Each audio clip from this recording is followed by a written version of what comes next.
There are almost 200 official countries in the world today, but there are dozens more breakaway states, determined to be separate, but officially not recognized. Some survive peacefully with their own borders, money and presidents, but others are a magnet for terrorists and weapon smuggling, and have armies ready for a fight.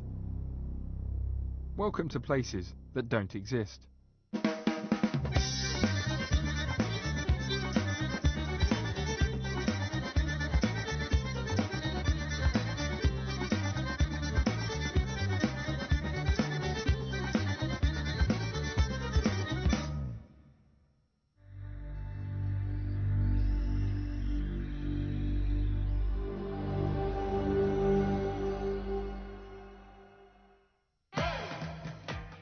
"100 years ago, Muslim Azerbaijan used to supply half the world's oil.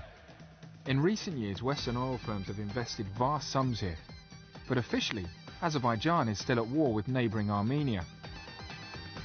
My guide Tural took me to see the front line.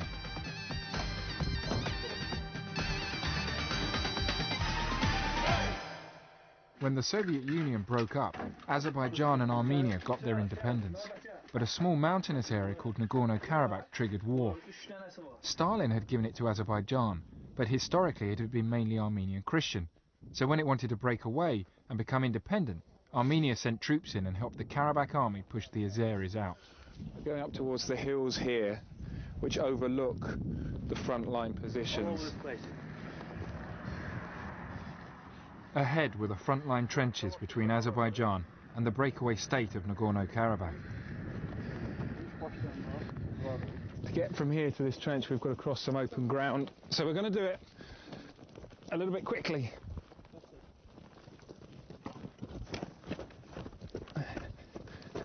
The front line here is still very dangerous. There's been people killed regularly, and there was a guy killed here just last weekend.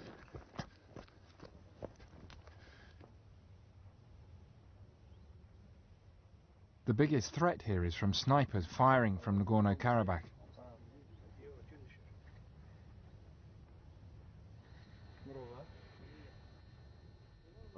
A sniper could shoot you here, within range. Okay, maybe I'll come down a bit then. We're about 1.5 kilometers away, so a sniper could reach us easily. Tural's family come from land now occupied by Karabakh soldiers. They were forced to leave when the conflict started in the late 80s. How do you feel being so close to the front line? I feel I have a temptation here, being so close to my native land. The sense of revenge is growing in me. A desire for vengeance? I have a desire to get my land back by any means. And if a warfare is one of the powerful means, is one of the real means to get that land back, I'm completely ready to fight for the freedom of my homeland. We left the front line and headed back into Azerbaijan.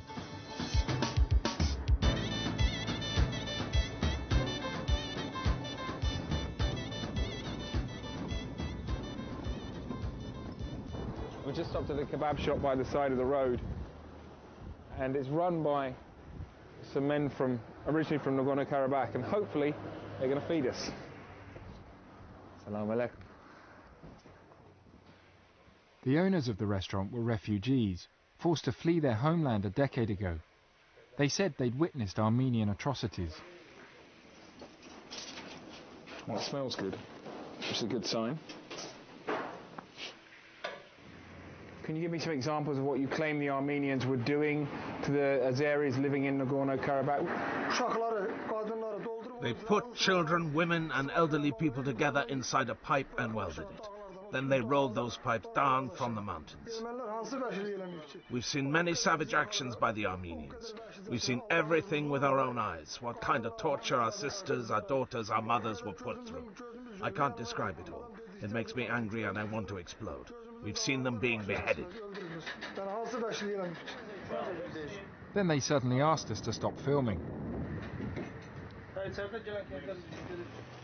We chatted to the owners of the kebab shop for a little bit, but then they got a bit nervous.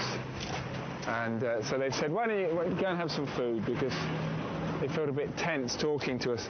There's a lot of concern, even amongst refugees, about talking about Nagorno Karabakh because it's such a contentious issue. Even now, more than 10 years after the conflict is supposed to have ended.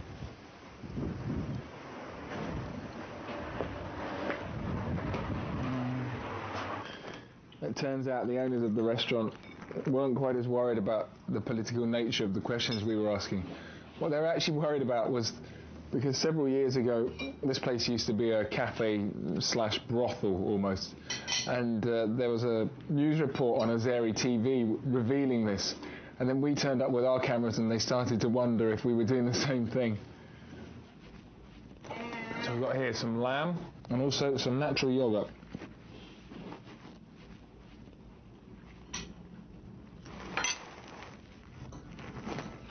I might leave that.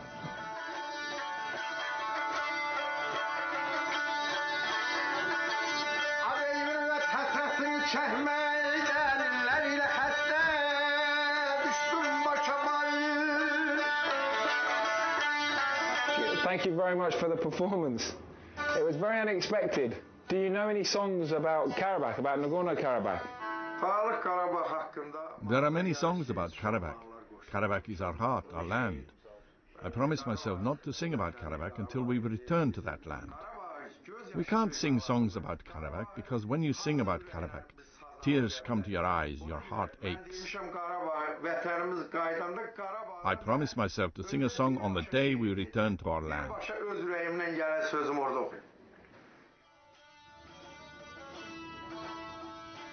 Almost all the Azeris living in Nagorno Karabakh were forced to leave during the war and found shelter wherever they could in Azerbaijan.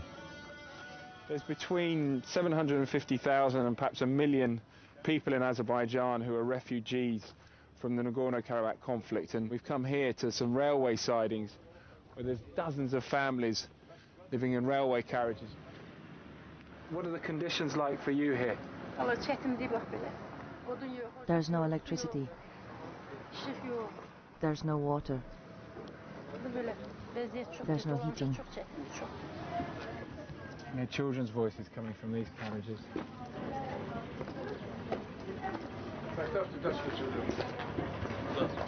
It's a school here. Is it the school? One of the schools. Oh. Can we have a look? And there are lessons there. Children study here in unheated railway carriages with hardly any equipment or books. How long have you been living here?